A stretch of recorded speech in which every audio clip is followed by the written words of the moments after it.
On point 1, we discussed Bangladesh's rapidly changing political trajectory amid the end of the era of Begums.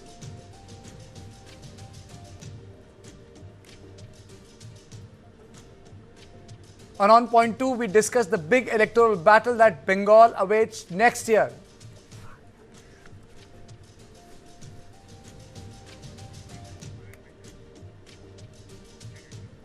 And now, let's take a quick look at the headlines.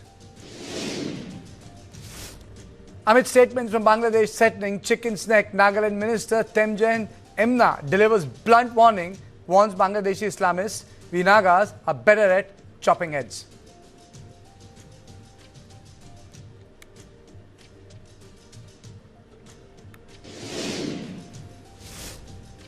Eleven arrested in Assam, Tripura for links with Bangladesh-based fundamentalist groups.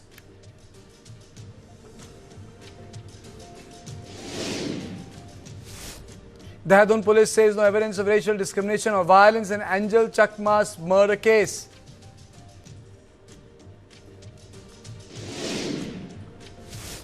In a major setback for DMK government, President Draupadi Murmu rejects Madras University Amendment Bill.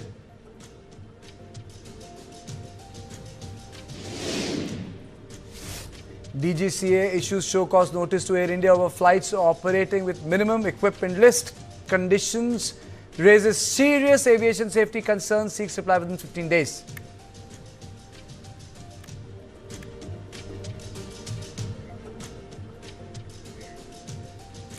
In the late 1980s, Khaleda Zia and Sheikh Hasina, the two towering women in Bangladesh's politics, formed an alliance against military ruler Hussein Mohammad Irshad, demanding an end to his dictatorship.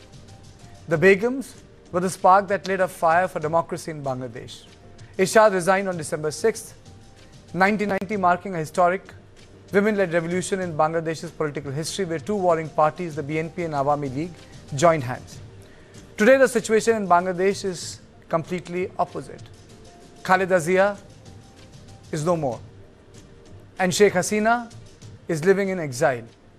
Khaleda Zia's passing and Hasina's exile marks an end not only in Bangladesh's generational politics, but also marks a gender shift.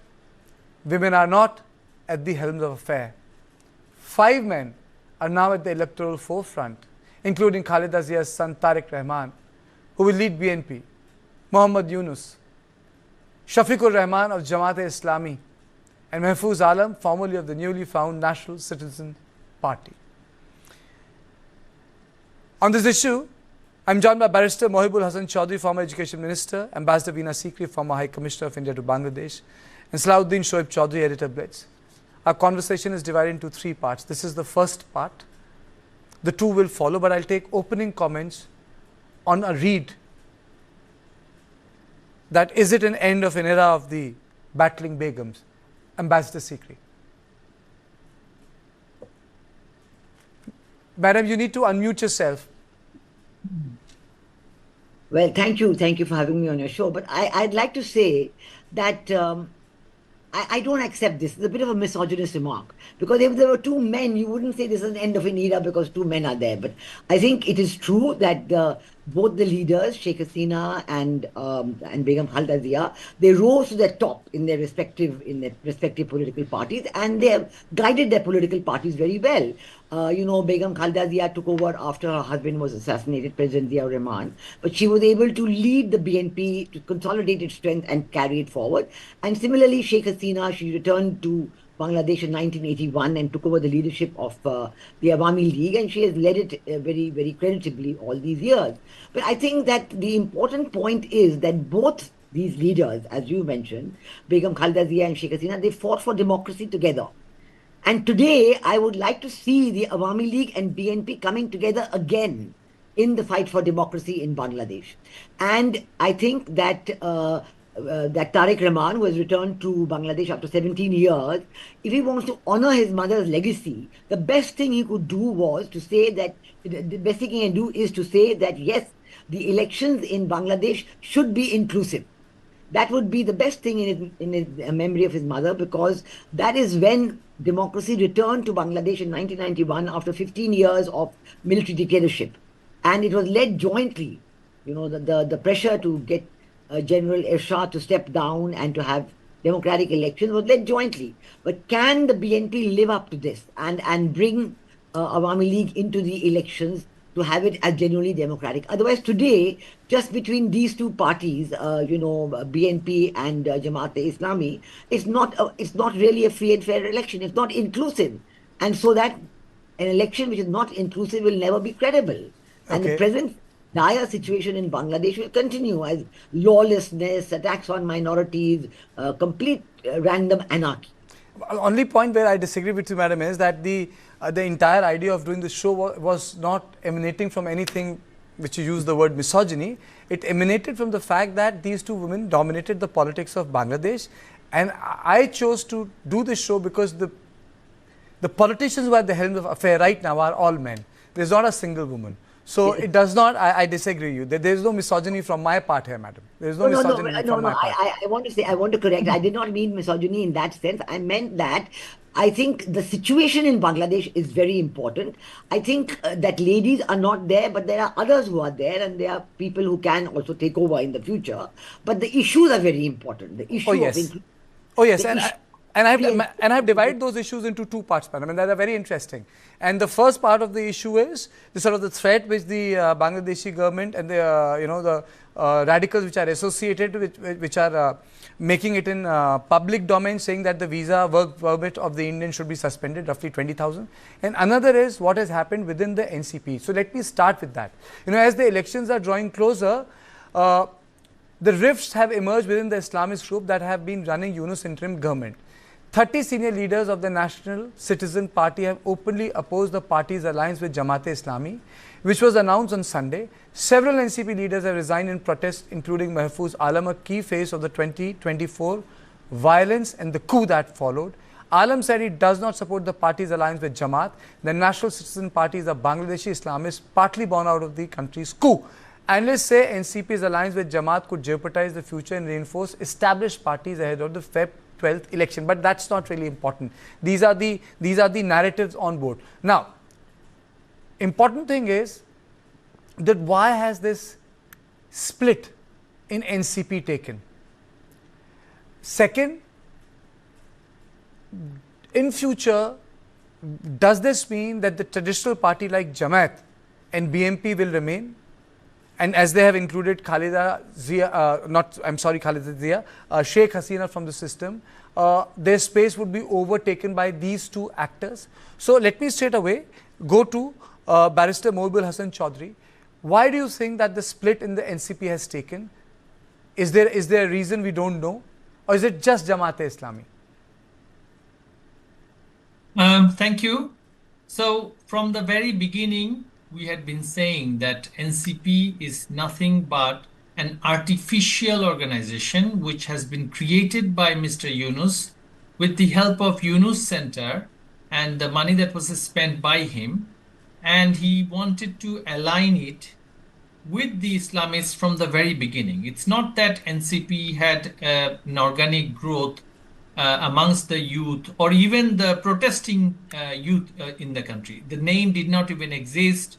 The demands that even CP or the interim government has come up with now, none of these things existed. So it's not an organic creation. It's just a fringe platform of some anarchist type individuals who had been assisted by the state to come forward and start a political party. Now that they have realized that forming a political party, creating an organization, running it towards an election, even if it is one-sided, is quite difficult.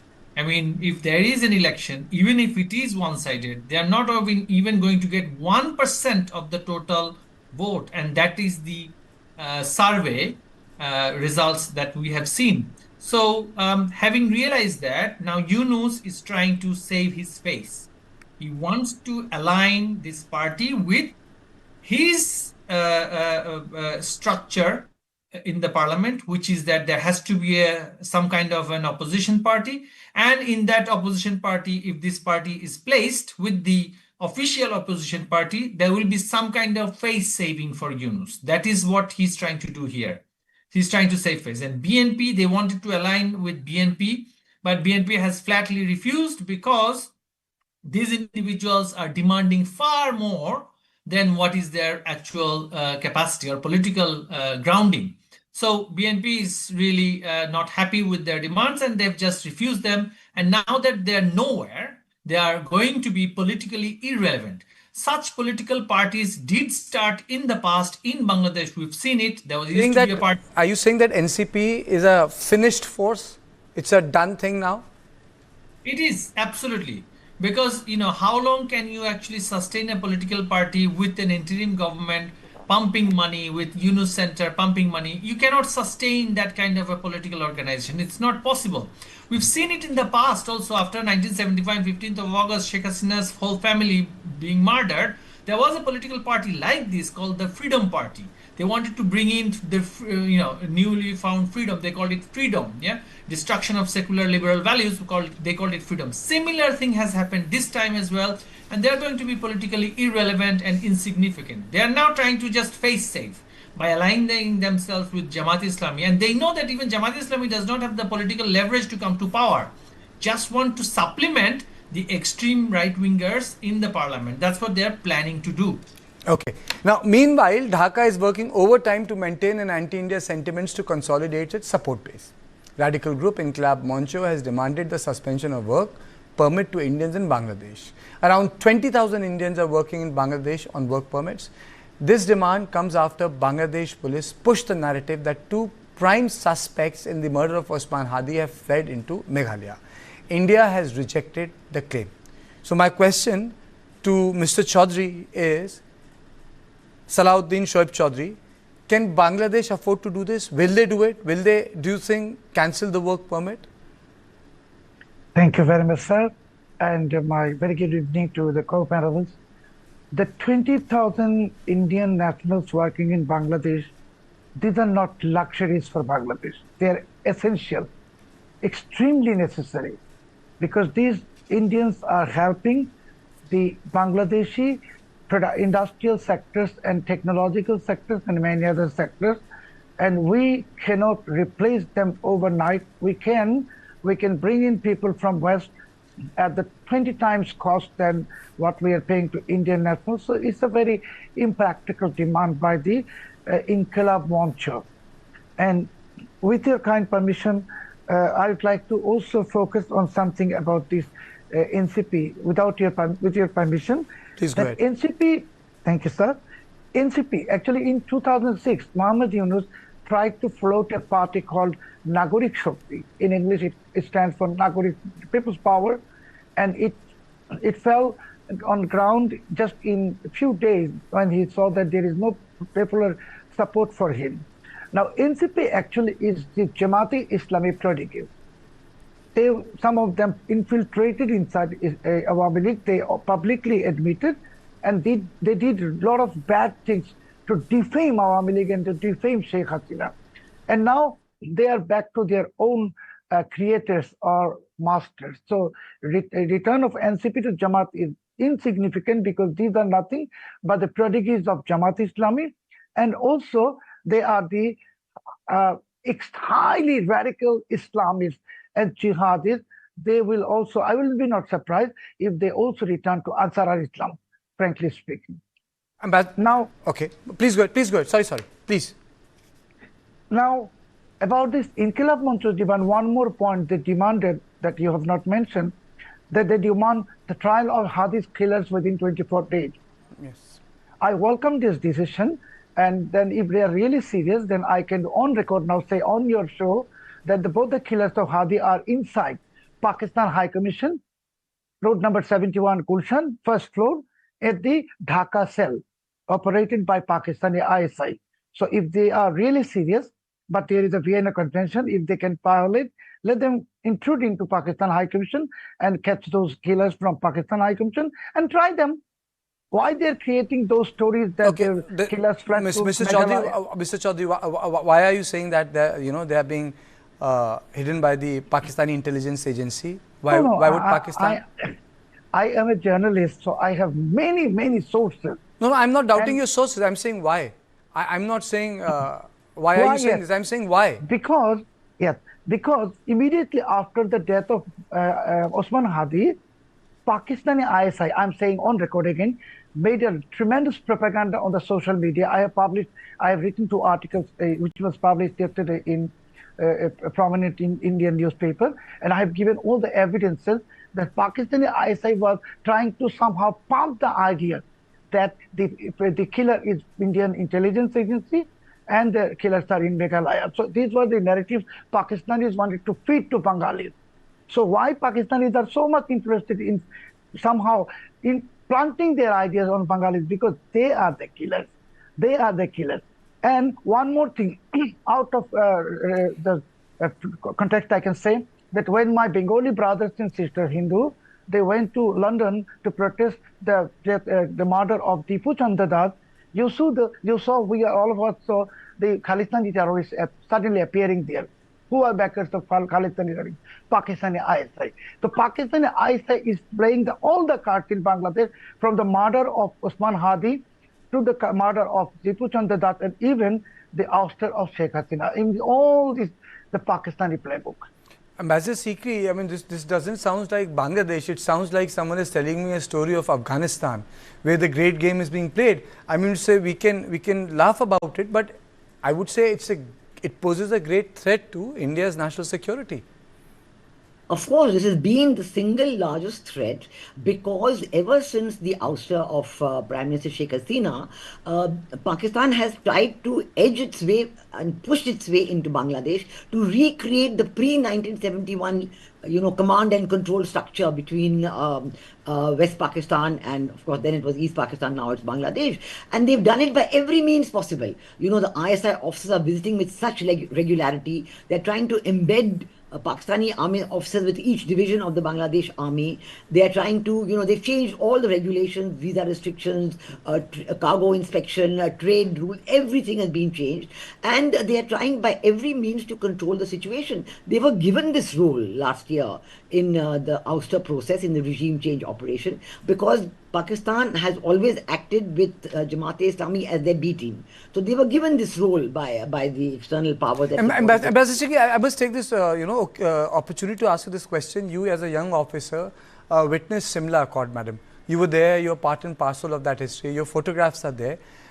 Wasn't this ever discussed that Bangladesh was also creation of the larger partition of the subcontinent which took place? So obviously when 1971 took place, it didn't mean, as very succinctly Barrister Mohibul Hasan Chaudhry previously told me, there was a 20% of that population which was supporting Pakistan in East Bangladesh then. So wasn't those issues on the table? How will the new government in India will do, ultimately in a newly born country where you have those people who had been supporting the Pakistani army? It's like they have made a comeback after 50 years. Yeah, that has been the problem, and this 20% has regularly asserted itself. At that time, there was an agreement, a trilateral agreement between India, Bangladesh, and Pakistan, but that was, not very showed on very prominently. But it was the Shimla summit which got all the focus and attention, and that was basically to solve the border issues and other issues between India and Pakistan. So there was a dichotomy, I think, in every which way. Maybe Prime Minister Sheikh Mujibur Rahman should have been there. Why not in the Shimla Accord as well?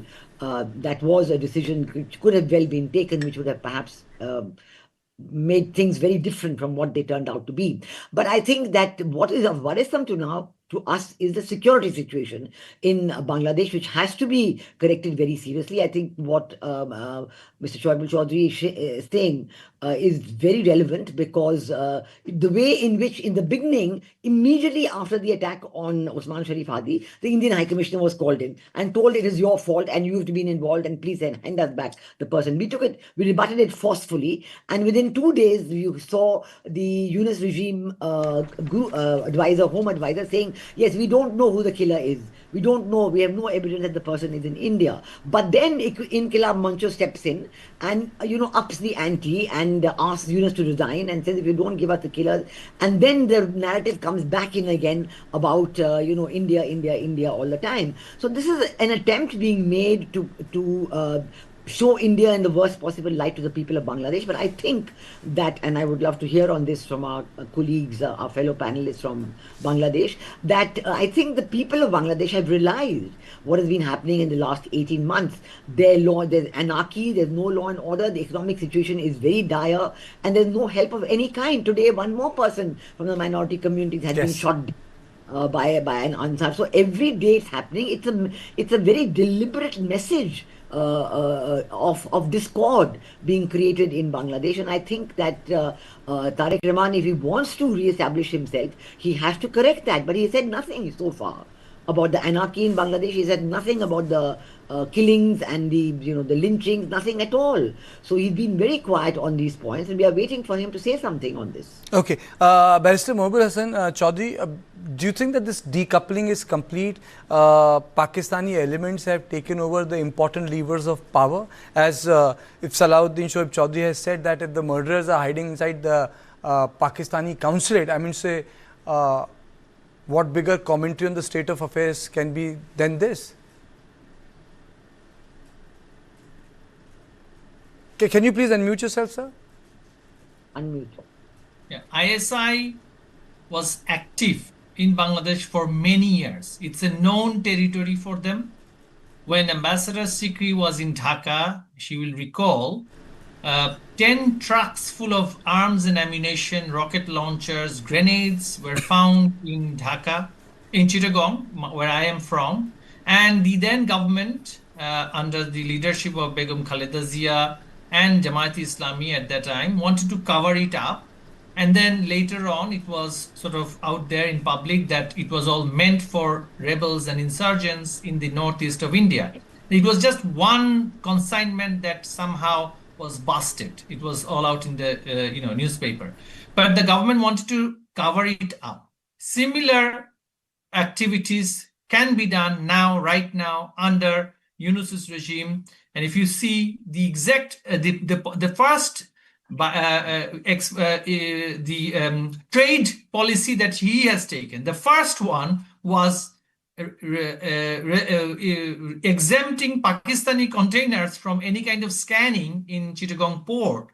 I mean, given the history of Bangladesh being used as a terror exporting or transiting hub, that why would you take that kind of a decision? Now, going forward, now that ISI has taken a firm sort of position in the institutions of Bangladesh, especially in the military intelligence, the army and other institutions, whoever comes after the one-sided election will find it very difficult to manage their expectation, because they will obviously demand that they do things as they, however way they dictate. So going forward, unless Tarique Rahman now realizes from past mistakes where his previous actions had led to the 111 at the time, another caretaker government which overthrew the democratic or the elected political government, and then brought in 2 years of military-backed government for some times, for which he had to be out of the country for 17 years.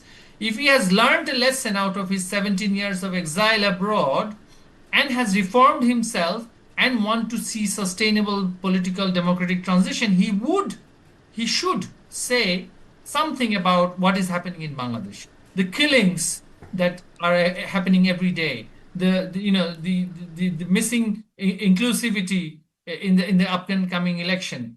So we don't see any sign of this yet. The day he's still there for just last 1 week. We hope that things will. We are all hoping that he has learned something from his exile time, and he will be able to decouple from ISI, if you like. So we hope to see that in the future if there is a political transition. So, Mr. Chaudhary, there was a time when both Khaleda Zia and Sheikh Hasina fought elections together. Right now, it's a fluid situation. But who has the edge in Bangladesh's election today?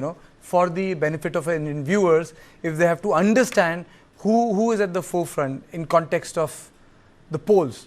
Is it Jamaat? Is it BNP? Or is it some third front?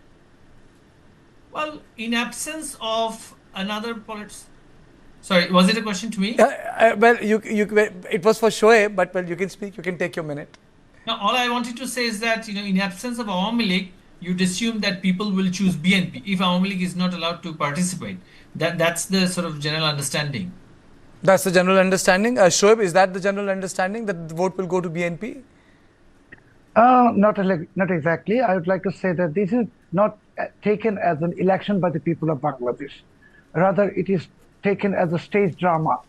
So in the drama, whoever plays what role, it doesn't matter, because people of Bangladesh are not actually seeing any election on 12th of February.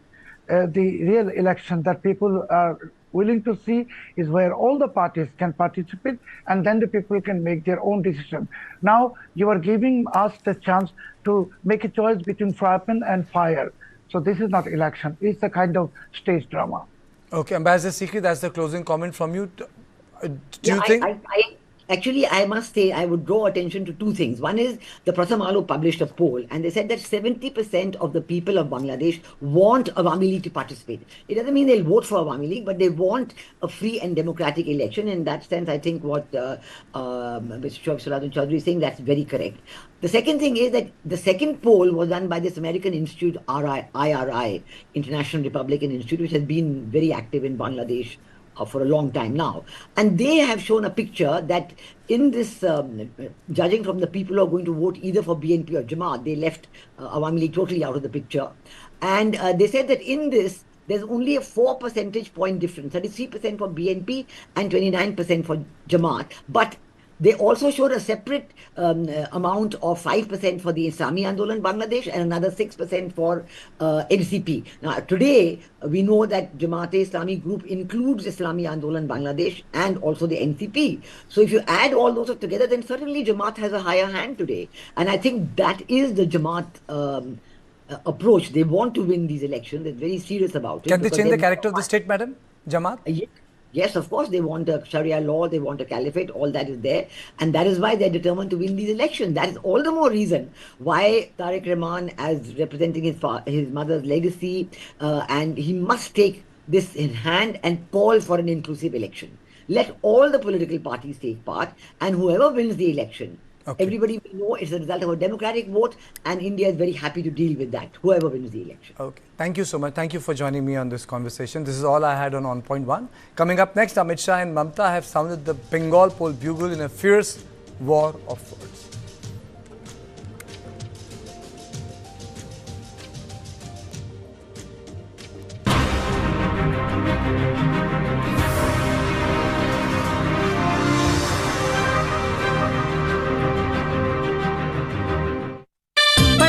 खेलता है झूलता उछलता है दौड़ता कभी कभी दौड़ कराता है आगे आगे बढ़ता है इंडिया अमूल दूध पीता है India 2026, take notes. Manifesting. For my little Miss Sunshine, tickles and giggles. Also wanna be a biker chick this time.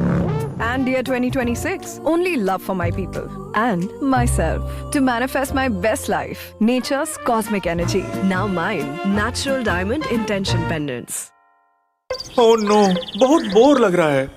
Take a date, not bites. No added sugar, preservative के बिना. Dates, बादाम, पिस्ता, काजू और शहद से तैयार किया गया Lion Dates Nut Bites. Lion Date, not bites.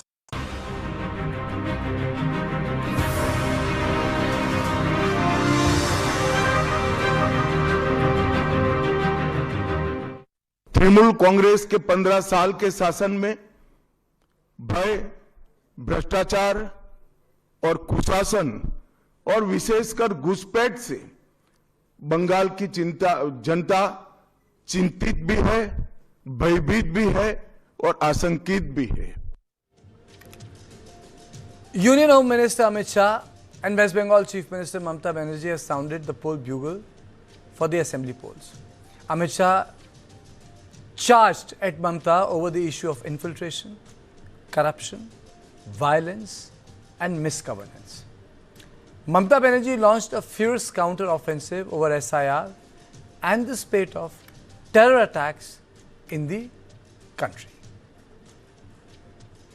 एक ऐसी मजबूत राष्ट्रीय ग्रिड बनाएंगे जो बंगाल से घुसपैठ को समाप्त कर देंगी। इंसान छोड़ दीजिए, परिंदा भी पैर नहीं मार पाए, इस प्रकार की एक मजबूत ग्रिड की रचना हम करेंगे और न केवल घुसपैठ रोकेंगे, सारे घुसपैठियों को चुन चुन कर भारत के बाहर निकालने का काम भी भारतीय जनता पार्टी की बंगाल सरकार करेगी। মিথ্যে কথা, বাংলায় শুধু অনুপ্রবেশকারী, কাশ্মীরে নাকি নেই। তাই যদি সত্যি হয় বন্ধু, একটা কথার উত্তর চাই, পহেলগাঁও তাহলে কি আপনারা করলেন? While Amit Shah claimed a 2025 win in West Bengal for BJP with two-third majority, Mamata Banerjee reminded voters of how Shah and BJP's claim have been proven wrong in past. Mamata Banerjee has called SIR a scam, accusing Election Commission and BJP of trying to delete 1.5 crore voters in Bengal. Shah said Mamata was sour because she knew TMC and her time to rule Bengal was over. ममता जी के पास से और कोई अपेक्षा रख नहीं सकते। उनके खिलाफ जजमेंट आएगा तो जुडिशरी बीजेपी की है, इलेक्शन कमीशन घुसपैठिया हटाएगा, एसआईआर लाएगा तो इलेक्शन कमीशन बीजेपी का है। वो हारने के बाद शायद ऐसा कहेगी कि मेरे कार्यकर्ता ही बीजेपी में चले गए। আরে বার করছে এসআইআর, এত মানুষের মৃত্যু, এখনো পর্যন্ত 58 থেকে 60 জন মানুষ মারা গেছে। বাংলায় নাকি 1.5 কোটি লোকের নাম বাদ যাবে কেন? যারা সারা জীবন বাংলায় থেকেছে। And while Shah accused Mamata of putting Bengal's existence in threat, eroding the very culture of state, Mamata Banerjee said Duryodhan and Dushasan were seen in Bengal only during election season. একজন দুঃশাসন এসছেন বাংলায়, vote আসলে দুর্যোধন আর দুঃশাসনরা আসেন। So let me put the big questions now. Will the issue of infiltration resonate with the Bengali voters? Will we see an impact of SIR in the Bengal election?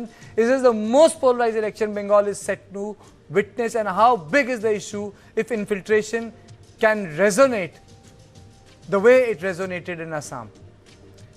On this issue, I am joined by Dr. Shatrupa, spokesperson BJP, Pritam Karmakar, spokesperson Congress Party, Smita Mishra, author and senior journalist, and Barno Barun, political analyst. Thank you all of you for joining me. Let me straight away go to Dr. Shatrupa. Madam, so the BJP has sounded poll bugle. This time you are confident of winning, but the last two times you guys didn't make the cut. I don't think we didn't make the cut. I mean, if